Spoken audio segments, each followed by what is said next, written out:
In this class we want to talk about time management. Now, being able to manage time by the use of tools, resources and skills refers to time management. Time management means meeting our obligations on time. It means being effective in work. It means marshalling all of the resources at our disposal in a way to ensure that we meet deadlines and we meet what we've promised or what's required of us. There are many different strategies that individuals can adopt in order to help them deal with pressures from their daily lifestyle. For example, study, working, leisure, etc. In fact, we tend to have different lives. We have a work life, we have a home life, we have a social life, and perhaps we have a study life. And we need to meet the obligations of these, and we need to be able to use our time effectively to meet our obligations and to participate in each of these lives, in each of these aspects of our life. The following skills are useful in helping individuals to manage their time effectively: setting goals, setting what we want to achieve; organizing, getting everything sorted out so we can achieve what we've set out to achieve; prioritizing, meaning identifying which is most important, which should be done first and which can be left to last; planning, how we're going to do it; and avoiding procrastination. Procrastination means that we're looking for excuses, we're looking for ways of not meeting our obligations. We get sidetracked. We're trying to solve something and we start looking at something else. So we've moved away from what we should have been doing. Now, one way of dealing with this is to create a to-do list. Keeping and maintaining a diary, a daily planner and a to-do list are very effective methods for maintaining your daily errands. So, not relying on your memory, because memories, we can forget things. And also we can get confused and we can get mixed up. So write it down, have a diary, have a daily planner, and have a to-do list, what needs to be done. And assign priorities to what needs to be done. Individuals can use to-do lists, diaries and planners to jot down daily tasks, set reminders for appointments and deadline dates. So it's easy to see what is required and to focus in on what's required and to allocate time to achieve what is required. The method of a to-do list allows individuals to prioritize their tasks as important and urgent. We know what needs to be done. We have a to-do list. It's important to then go across the list and indicate which ones have to be done first. We can prioritize within that list. Now, the benefits of a to-do list, well, it provides a better focus on what needs to be achieved and by when. So we're able to focus in on what is required, and that's important. And you receive a sense of accomplishment when you tick off a task as completed. It's nice when at the end you have achieved a task, tick it off. There's a sense of accomplishment. It provides a means of tracking progress. And there's better control, which prevents you from becoming sidetracked. You know exactly what's required, so there's less chance of becoming sidetracked. Now, setting goals. Well, setting yourself goals is a very effective method of meeting the requirements that confront you, and not being sidetracked as well. It keeps your mind focused on the goal. But the goal should be SMART. That's an acronym. And SMART, in this case, is a term used in other lectures, but bring it back to mind. It means that the goal should be specific, measurable, achievable, relevant, and time-based. Now, I'm not going to talk about that now, but it's the focus of other videos elsewhere. But generally speaking, goals should be specific and measurable and achievable and so on.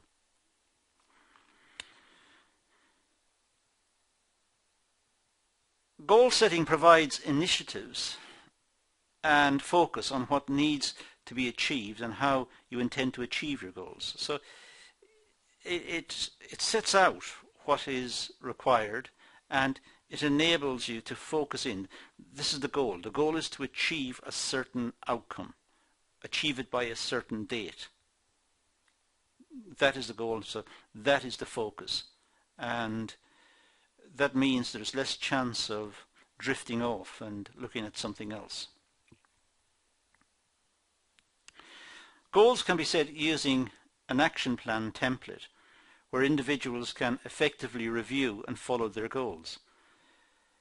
An action plan is also set out elsewhere in the videos, but essentially an action plan sets out how a particular goal is going to be achieved, what needs to be done, how it's going to be set up, how the resources are going to be used.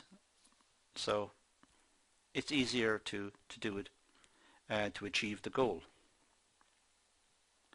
And once you've achieved the goal, make sure that you are rewarded. Make sure that you give yourself credit for what you've just done and the goal has been achieved. Procrastination. Well, this means drifting away and sidetracking yourself. One of the main reasons why individuals struggle to accomplish tasks is due to the fear of the unknown. So when people are afraid of what's required and can they do it, they tend to drift away and start looking at something else. They're afraid of the unknown. But they also try to avoid work to avoid any negative response. Individuals tend to stay clear of urgent tasks. They don't want to be criticized. So urgent tasks they try to avoid, they try to miss it out, say they forgot it or they overlooked a certain issue. It's not a good tactic because it looks bad for them. Individuals need to overcome their fear of doing tasks that they don't want to, and they will realize that their assumption was far worse than they assumed. It's often the case that the imagination plays tricks. People imagine that the situation is going to be very difficult, but when they start it and break it down and have an action approach to it, looking at each of the tasks that are required within the main task to achieve the main goal, when they set it out that way, they find each of the subtasks are actually quite straightforward perhaps and easy to achieve. But there is the fear of the totality. They don't want to engage in the project. So they try to do something else and justify themselves in other ways. They are procrastinating. Improving organization skills. Well, a method of developing your organization skills is through organizing your time. It looks good. It looks good to be organized and to have an efficient manner, and colleagues will respect it more because you get the job done, you get it done on time, and you're not holding anybody up, and it's a good position to be in. It's wise to keep a log where you can record your daily activities. Try to write down what you've done, just in case you're questioned on it later, or if someone said you hadn't done it, or there was an issue about it. There is a log showing what you did. Just a couple of lines in a large diary indicating what time you started an activity, what you did, and when you finished it. From this log you can determine where your day where your daytime was spent, the times that you were most productive, and when there was time wastage. So it's a way also looking back and saying, oh, well, I could have worked more effectively here, and that was a waste of time, and that was a good productive piece of work. And so you're able to learn from the experience and reflect on the experience, so that the next time round you're able to use time even better still. Now, keeping a log, well, a log can be structured in the following way. Keep a 7-day chart and record your activities from the moment you wake up. Now, this is a very strict way of doing it, but some management textbooks recommend this. Others recommend that you keep the log when you are at work. From the time you get in to the time you leave, you keep a log in there. Not an extensive log, just a few lines explaining what you did and the times you did it and what you did. So you're able to explain everything you did over the day, and you're able to look at times, as I said, when you were most productive, times when you were wasting time. Now, keeping the 7-day chart of your activities from the time you wake up is a very strict way of doing it. But some management textbooks recommend it, so we'll have a look at it. Not quite sure of its overall usefulness in the context of business itself, because we don't want to spend a lot of resource time on keeping the log. And also, we're not machines, so setting it out in the way that it's set out here, say this one is probably more like a log for a student, because I see here things like go to the library, start, draft assignment, have lunch, listen to music. These are typical student activities. But we're not machines, and we don't wake up religiously and absolutely rigorously at 9:30 every morning. Some get up at 7 o'clock, and some get up at earlier, and some get up later. And we don't watch television exactly at 5 o'clock in the evening, in the afternoon. We might watch it at 5:30, because the program started at 5:30. Don't go to bed at 9 o'clock. This is a highly unusual set of circumstances. But the point I'm trying to make here is that keeping a log cannot be too rigid. And it's probably best to record what you've actually done in accordance with an action plan to achieve the objective or the goal that was set, looking at the resources you've got and trying to manage your time most effectively in that way.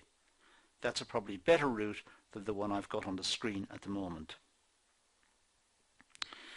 But if someone does decide to go down this route, then of course you can indicate which parts were the most productive.